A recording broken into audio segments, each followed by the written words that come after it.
तो दोस्तों, कैसे हैं आप लोग। मैं आप लोगों का बहुत आभारी हूं कि आप इस YouTube चैनल को इतना प्रेम, इतना स्नेह देते हैं। ब्रांड लॉन्च करना बहुत मुश्किल वाला काम है, इसीलिए मैं सबसे ये गुजारिश करता हूं कि आप लोग जब भी अपने ब्रांड को लॉन्च करें तो आपके पास एक एक्सपर्ट होना बहुत जरूरी है। सन 2007 से मैंने अपने लाइफ को इस लाइन ऑफ बिजनेस में डेडिकेट किया हुआ है, लेकिन आज भी मैं एक लर्नर हूं जो हमेशा सीखना पसंद करता है। और इस YouTube चैनल के द्वारा मैं आप लोगों को उन बातों के बारे में बताता हूं जिससे आप अपने लॉन्च को बहुत अच्छी तरह ऑर्गेनाइज करके एक्शन में ला सकते हैं।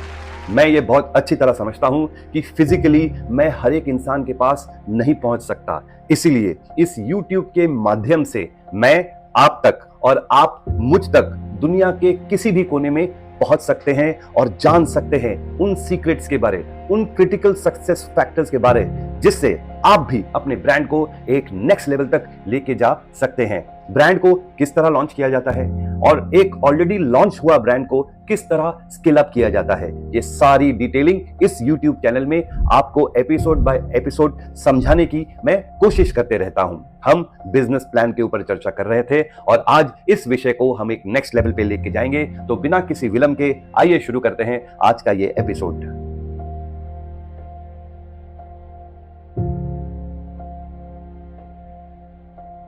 तो दोस्तों, एक बार फिर आप लोगों का स्वागत है मेरे इस YouTube चैनल पर जिसका नाम है बिजनेस स्ट्रेटजीज बाय विजय सोखी। आगे बढ़ने से पहले मैं आप लोगों को एक समरी दिखाना चाहता हूं, ये बताना चाहता हूं कि इस सीरीज में अभी तक हमने क्या डिस्कस किया है। अभी तक इस सीरीज में हमने brand name, tagline, design, nutritional information और लेबलिंग के ऊपर चर्चा की है और इसकी टोटल कॉस्ट हम जब निकालते हैं ये करीब करीब 14 लाख तक आती है। मैं आपको एक चीज बताना चाहता हूं यहां पर कि कुछ चीजें हैं जो आपको मिसलेनियस के हेडिंग पे रखना बहुत जरूरी है। मैंने अभी तक आपको जो पैकेजिंग के ऊपर बताया उसमें एक और एलिमेंट आता है जिसको हम कहते हैं बार कोड, और ये बार कोड को भी आपको खरीदने के लिए एक इन्वेस्टमेंट करना पड़ता है। इसके साथ आपको QR कोड की भी जरूरत पड़ सकती है। तो मैं आपको ये कहूंगा, ये जो टोटल अमाउंट जो हमने अभी तक लिया है जो करीब 14 लाख रुपीज है, उसमें हम एक 50,000 का नंबर और ऐड कर देते हैं और अब हमारी टोटल कॉस्टिंग जो हो जाती है वो हो जाती है 14.5 लाख। यहां पर मैं आपको ये कह देना चाहता हूं कि अब आप थोड़ा खैर मना सकते हैं, अब आप थोड़ा खुश हो सकते हैं, क्योंकि अब आपकी पैकेजिंग रेडी है और डिजिटल फॉर्म में वो आपके सामने अभी तक आ गई होगी। लेकिन लेडीज एंड जेंटलमैन, सिर्फ डिजिटली काम नहीं होता है, आपको उस डिजिटल को फिजिकल फॉर्मेट में लाना जरूरी है, क्योंकि फिजिकल फॉर्मेट में ही आप उस प्रोडक्ट को सेल करोगे। और जब हम फिजिकल की बात करते हैं तो हम रुख करते हैं एक और टॉपिक के ऊपर जिसको हम कहते हैं प्रिंटिंग। याद रखिए दोस्तों, बहुत बार ऐसा देखा गया है कि जो डिजिटल कॉपी होती है और जो फाइनल प्रिंट कॉपी होती है, इनके कलर में वेरिएशंस होता है।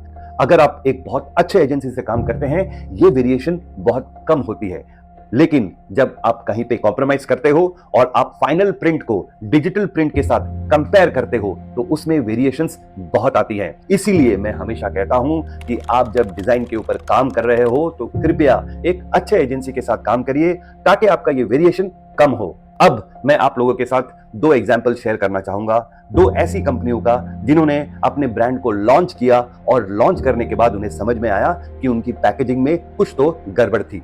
एक एग्जाम्पल ऐसे ब्रांड का है जिन्होंने अपने प्रोडक्ट को लॉन्च किया, लॉन्च करने के बाद जब 3 महीने गुजर गए और उस कंपनी के एक आदमी ने जब उस प्रोडक्ट को शेल्फ से खरीदा करीब 3 महीने बाद, तो उसने ये देखा कि वो प्रोडक्ट जो है वो नरम हो गया। उसे लगा कि ये शायद एक ही पैक में होगा, बट फिर उसकी बत्ती जली और उसने सोचा कि मैं बाकी स्टोर्स में भी जाकर इसे टेस्ट करता हूं। Believe me ladies and gentleman, जहां पर भी उसने उस प्रोडक्ट को टेस्ट किया उसे ये पता चला कि वो प्रोडक्ट नरम हो गया।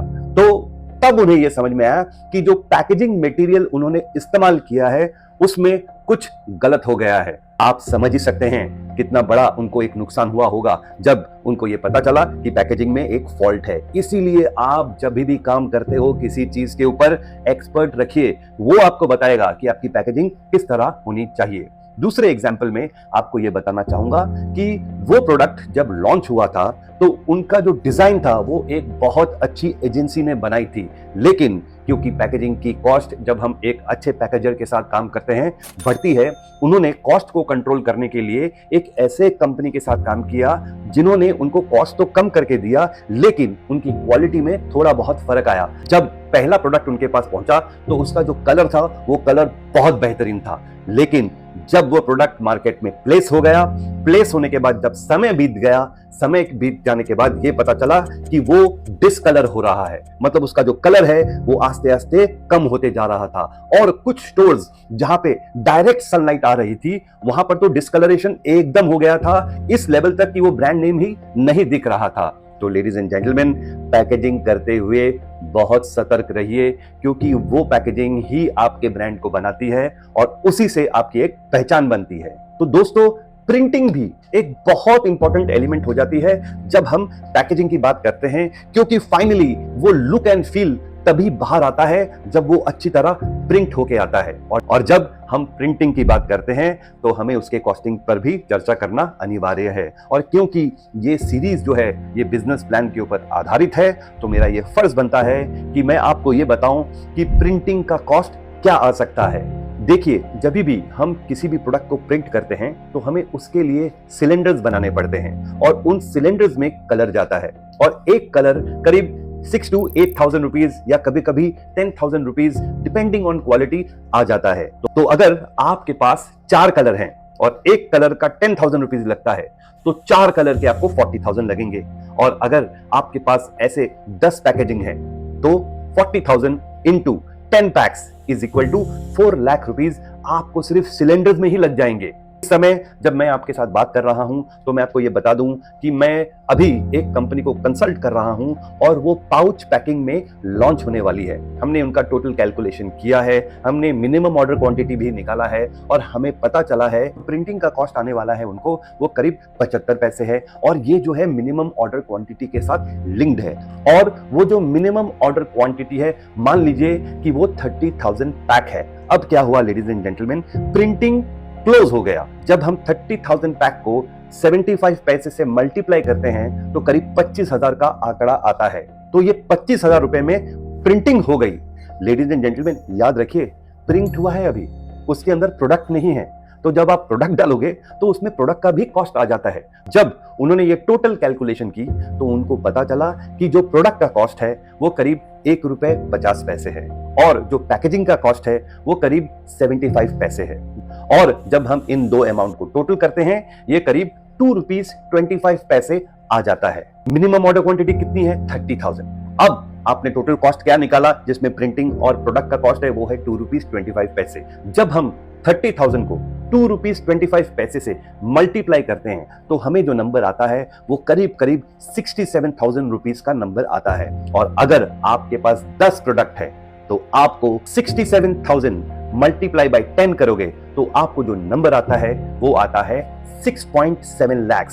अब मैं आपसे गुजारिश करूंगा कि आप अपने डायरी को खोलिए और देखिए उस नंबर को जहां पे हमने 14 लाख रुपीस लिखा है, उस पे आप 50,000 और ऐड कर दीजिए, जो कि मैंने आपको अभी कहा कि वो बारकोड का नंबर है। जब ये टोटल करते हैं तो ये 14.5 लाख आता है। और अभी जो हमने प्रिंटिंग और प्रोडक्ट का कॉस्ट निकाला है वो 10 प्रोडक्ट के लिए करीब 6.7 लाख आता है। तो हम इसे राउंड ऑफ करके कैलकुलेशन के हिसाब से 6.5 कर देंगे। 14.5 लाख आपने ऑलरेडी कॉस्ट एक निकाल के रखा हुआ है, उस पे आपने 6.5 लाख रुपीस ऐड कर दिया है। तो टोटल कितना हो गया? टोटल हो गया 21 लाख रुपीस। याद रखिए लेडीज एंड जेंटलमैन, प्रोडक्ट अभी तक मार्केट में नहीं गया है, लेकिन आपके 21 लाख रुपीस इन्वेस्ट हो गए। तो इस तरह की डिटेलिंग की जरूरत होती है जब हम ब्रांड को लॉन्च करते हैं। और जब हम बिजनेस प्लान बनाते हैं तो हमारे पास कॉस्टिंग होना तो बहुत जरूरी है, वरना हमको समझ ही नहीं आएगा कि खर्चा क्या हो रहा है, कितने पैसे लगने वाले हैं और हमें कितने पैसों का प्रोविजन बनाना अनिवार्य है। तो लेडीज एंड जेंटलमैन, इसीलिए मैं हमेशा कहता हूं कि हम जब ब्रांड लॉन्च करते हैं तो हमें कॉस्टिंग की समझ होना बहुत जरूरी है। हमें बिजनेस प्लान किस तरह बनाया जाता है उसका भी समझ होना बहुत जरूरी है। तब हम एक ऐसे अमाउंट पे आते हैं जो हमें यह बताता है कि हमारी प्राइसिंग कैसे होनी चाहिए, क्योंकि अल्टीमेटली जब आप प्राइसिंग बनाते हो और उसमें से एक्सपेंसेस को आप माइनस करते हो तब आप अपने प्रॉफिट पे आते हो। और हर एक बिजनेस की क्या ऑब्जेक्टिव होती है? ऑब्जेक्टिव सिर्फ एक होती है कि उन्हें प्रॉफिट बनाना है और इसके साथ साथ एक ब्रांड भी बनना चाहिए। तो लेडीज एंड जेंटलमैन, आज के एपिसोड में बस इतना ही। अगले एपिसोड में बिजनेस प्लान के ऊपर हम और डिस्कस करेंगे, किसी और टॉपिक के ऊपर डिस्कस करेंगे जो आपके लिए जानना जरूरी है, ताकि आपका बिजनेस प्लान परफेक्ट बने और आपको समझ में आए कि आपको कितनी बजटिंग का प्रोविजन बनाना जरूरी है, जिससे आप एक ब्रांड लॉन्च को बहुत अच्छी तरह सपोर्ट कर सकते हैं। तो तब तक के लिए आपका ये दोस्त आपसे अलविदा लेता है और उम्मीद करता है कि आपको ये एपिसोड बहुत पसंद आया होगा। बहुत बहुत धन्यवाद।